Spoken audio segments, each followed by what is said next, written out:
इसलिए वो कोलू का बैल देखने में नहीं आता है, किंतु कोलू का बैल है और उसके आंखों में पाटी बांध दी गई है और आंखें बंद हैं और उसको घुमाया जा रहा है। आप जानते हैं खलियान होता है, उसमें वो जितने भी ज्वार हैं, गेहूं हैं आदि के जो सिट्टे बोलते हैं, ज्वार के हैं, मक्के के हैं आदि, उन सिट्टों को उस खलियान में डाला जाता है और उसके ऊपर रोलिंग की जाती है बैलों के माध्यम से। तो वह बैल घूमता रहता है जिसके माध्यम से वो दाने उन सिट्टों में से अलग हो जाते हैं। तो वो शाम को बांध दिया अथवा सुबह सुबह बांध दिया है और उसको घुमा रहे हैं और 8-10 घंटे तक मान लो वह रोलिंग हो गया और शाम को मान लो उस पार्टी को निकाला जा रहा है। उस समय वह बैल सोचता है मेरी काफ़ी लंबी यात्रा हुई होगी, किंतु पार्टी खोलते ही जहां पर पहला खड़ा था वहीं पर खड़ा है। इसको बोलते हैं परिभ्रमण। और यह परिभ्रमण चतुर्गति में परिभ्रमण कर रहा है। ये इस परिभ्रमण के लिए और कौन सा कारण हो सकता? आर ध्यान और रौद्र ध्यान अपरे संसारस्य हेतु। आर ध्यान रौद्र ध्यान के माध्यम से संसार का विकास होता है, इसलिए आर ध्यान रौद्र ध्यान से ऊपर उठने का प्रयत्न करना चाहिए। तो इष्ट वियोग श्रवण के लिए भी आकुल व्याकुल परिणाम उनके हो रहे हैं, किंतु उसका वह आर ध्यान एक अंतर मुहूर्त के लिए होता है। उसके उपरांत उस आर ध्यान की भूमिका से वो ऊपर उठ जाते हैं। किंतु ये गृहस्थ मान लो परिवार में है और उसमें किसी की गमी हो गई तो कितने दिन तक वह आकुल व्याकुल रहता है? कम से कम 13 दिन तक वह उसको कोई भी कार्य अच्छा नहीं लगता। दुकान मकान को बंद करके यहाँ तक कि उसको भोजन भी नहीं रुच रहा है। और उनके जो रिलेशन हैं, वो रिश्तेदारी जिसको बोलते हैं, वो आ करके उसको संबोधित कर रहे हैं और साहस बांध रहे हैं। ये संसार की रीत है, इसको ज़्यादा आपको संक्लेश नहीं करना चाहिए आदि आदि।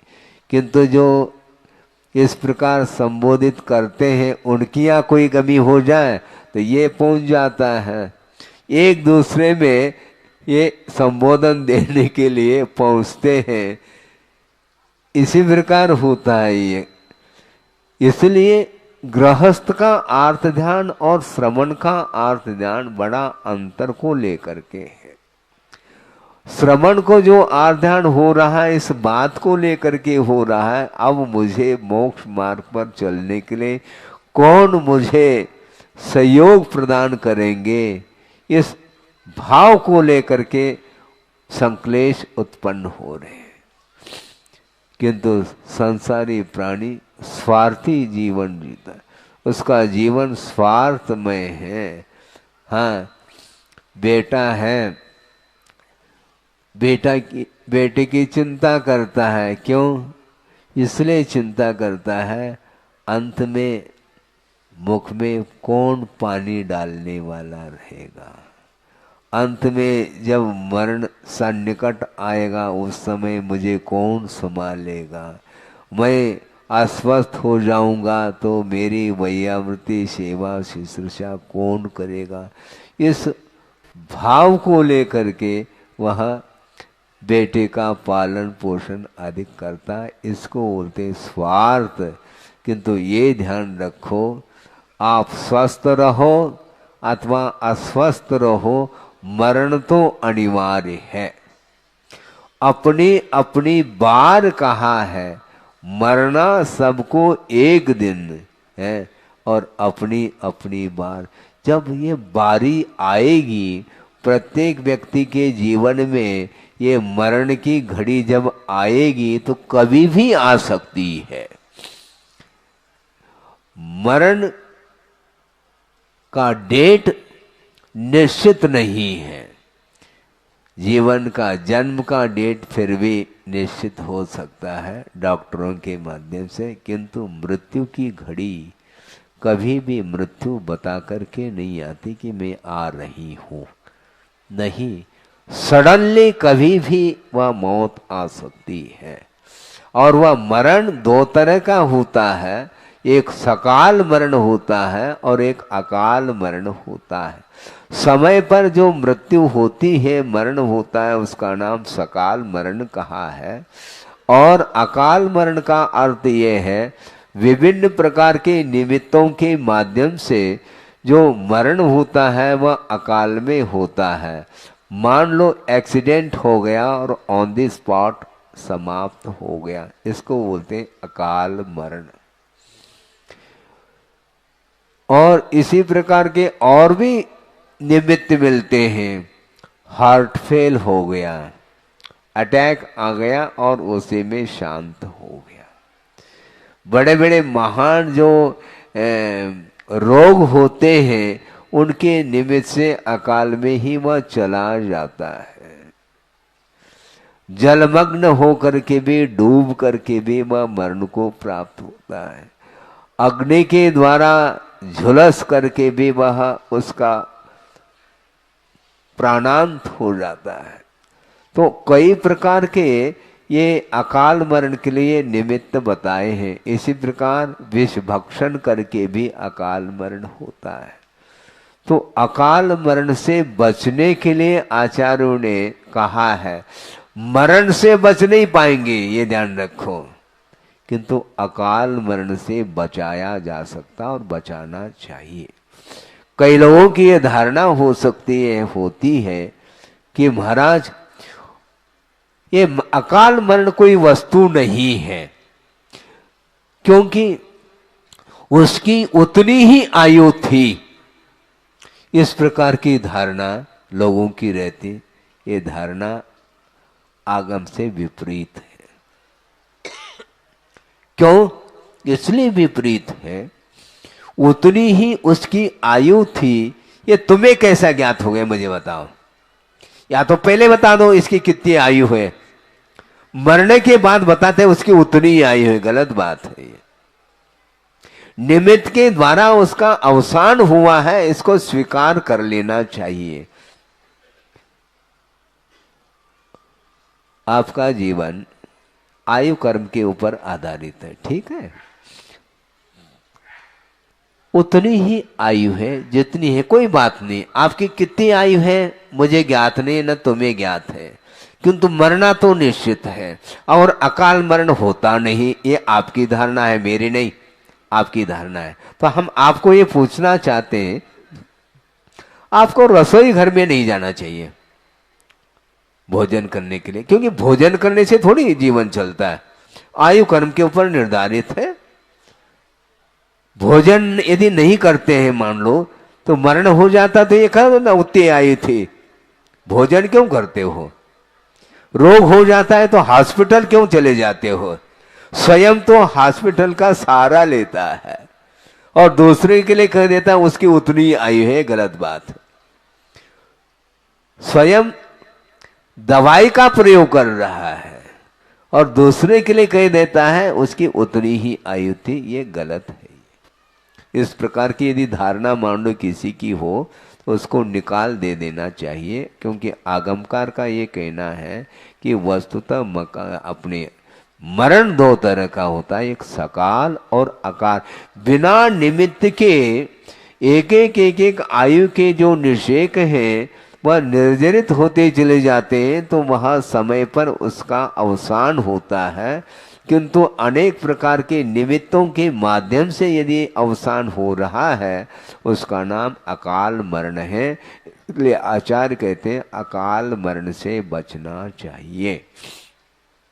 उसकी उतनी ही आयु थी। तो हम एक प्रश्न आपके सामने खड़ा करना चाहते हैं, उसका उत्तर आपको देना है। वह ये है, जब उतनी ही आयु थी तो अहिंसा धर्म का पालन हम कैसे करेंगे? क्योंकि आयु तो उतनी थी, मेरे द्वारा तो उस जीव का घात तो हुआ ही नहीं। मेरा पैर मान लो किसी चींटे के ऊपर पड़ गया और मरण हुआ तो उसकी उतनी ही आयु थी, मैंने थोड़ी मारा उसको, मेरे द्वारा घात थोड़ी हुआ। ऐसा मानेंगे तो चलेगा क्या? नहीं, अहिंसा धर्म का पालन करने के लिए, ईर्या समिति के अनुरूप चलने के लिए आगम की आज्ञा है। इससे स्पष्ट है कि मेरी प्रवृत्ति के द्वारा जीवों की विराधना होती है और उस विराधना से बचने के लिए ही ईर्यापद समिति के अनुरूप चलने के लिए कहा है। नहीं है तो निश्चित रूप से प्राणों का घात हो जाता है। इसलिए 4 हाथ दे करके चलो, इस प्रकार कहा है। अहिंसा धर्म की उपासना करने वाले आप लोग हैं, इसलिए हिंसा जो होती है वह प्रवृत्ति के माध्यम से होती है और अकाल में भी उस प्रवृत्ति के माध्यम से उसका घात होता है। उससे बचने के लिए ही आचार्यों ने सावधानी के साथ चलने के लिए कहा है। इसलिए प्रमत्त योगात प्राण व्यपरूपणम हिंसा कहा। असावधानी पूर्वक अयत्नाचार पूर्वक यदि प्रवृत्ति करते हैं, निश्चित रूप से जीवों की विराधना, उसका घात होता है। अकाल मरण के लिए एक महत्वपूर्ण और कारण बताया, आपको ज्ञात नहीं है। वो क्या बताया? अनीति। सुन रहे हैं आप लोग सब? यू आर बिजनेसमैन, आप सब लोग व्यापारी हो। सुनो, अनीति के आलंबन से अनंत बार संसारी प्राणी ने अकाल मौत मरा है। महाराज ये कैसा? सुनो, जो आजीविका कर रहा है एक व्यक्ति है, किंतु वह प्रतिदिन कमाता है और प्रतिदिन खाता है, उसके खाते में ज़्यादा नहीं है पैसा, आज कमाया आज खा लिया, कल का कल। इस प्रकार जो जीवन यापन कर रहा है, उसके घर में कभी छापा पड़ सकता है? पड़ता है ही नहीं। उसके पास 1 टका नहीं, आज जो कमाया था आज समाप्त हो गया, कल का कल। किंतु छापा किसके यहां पड़ता है? जिसका नाम गिनीज बुक में आया है, उसी के यहां जाएंगे। हाँ, पेपर न्यूज, वो फेमस व्यक्ति, अच्छा अरबपति पार्टी, खरबपति पार्टी, हाँ, तो वहां पर वो सोचता है कि अब इनके यहाँ जाना अच्छा है, और वहां जा करके सीधा दिखाओ। क्या? कुछ नहीं दिखाना तुम्हें, चाबी भर दे दो मुझे, मैं सब कुछ कर लूंगा। मुश्किल। अब चाबी देने के लिए तैयार नहीं होता, बार बार कह दे जल्दी करो, नहीं करता है। नहीं करता तो फिर क्या दिखाता है?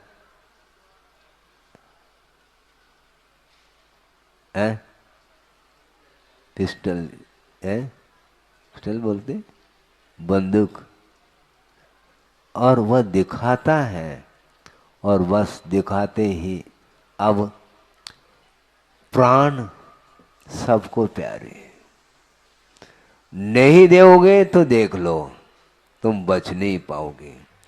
और सब कुछ ले लिया उसने, लूट लिया है, अरबों खरबों रुपए जमीन सारा का सारा वो लूट लिया, सोना चांदी वो ये सब, और लास्ट में स्वयं अपनी रक्षा के लिए उसका घात और करके चला जाता है। ये किसका परिणाम है? ये अकाल मरण क्यों हुआ? अनीति के साथ वित्त का अर्जन किया था, इसलिए वह प्राण ले लिया उसने। उस अनीति ने ही प्राण लिया है। सोचो समझो, इस प्रकार संसारी प्राणी जीवन जी रहा है, इसलिए उसका जीवन का अंत नहीं हो, संसार का अंत नहीं हो सकता। और वह रौद्र ध्यान के साथ सुनिए, और अकाल मरण उसका हुआ, संक्लेश परिणाम के साथ अकाल मरण हुआ, और रौद्र ध्यान के फलस्वरूप वह नरक चला गया है। यहाँ पर भी कमाया हुआ जो धन था उसका उपभोग भी नहीं कर पाया, और न किसी को दे पाया, न स्वयं उसका उपभोग कर पाया। परिवार के काम में भी वह संपदा नहीं आई, न स्वयं के काम में आई, किंतु थर्ड पर्सन वो आ करके ले लिया, लूट करके चला गया, और उसका घात भी करके वह चला गया। इसको बोलते अनीति का आश्रय लेने से अकाल मरण होता है। इसको ध्यान में रखना चाहिए। इस प्रसंग को कुंद कुंद स्वामी ने, मुझे जहाँ तक स्मरण है, अष्टपौड़ में ये विषय आया है। हाँ हाँ, ये अर्थ पुरुषार्थ नहीं माना जाता। ये किन प्रकार से वित्त का उपार्जन उसने किया है, इसलिए उसका नतीजा, उसका परिणाम यह निकला है। इसलिए आर ध्यान से, रौद्र ध्यान से बचो। अत्यासक्ति के कारण इस प्रकार दुर्गति का पात्र बनना पड़ता है।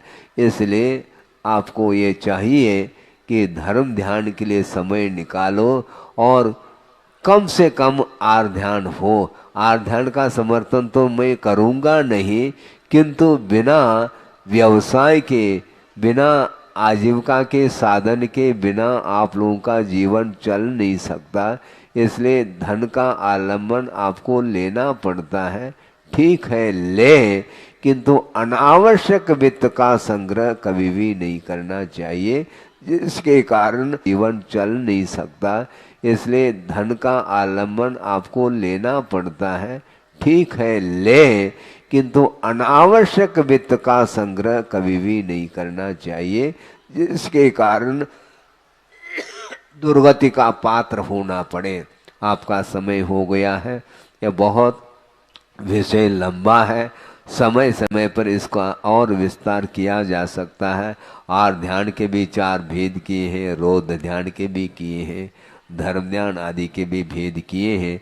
इन सब ध्यान संबंधी स्वरूप का ज्ञान हम आगम के माध्यम से कर सकते हैं, और ज्ञान करके उन दुर्ध्यानों से बच करके अपने जीवन को उन्नति की ओर ले जाना चाहिए, जिसके माध्यम से हमारा कल्याण हो सके। अहिंसा परमो धर्म की जय।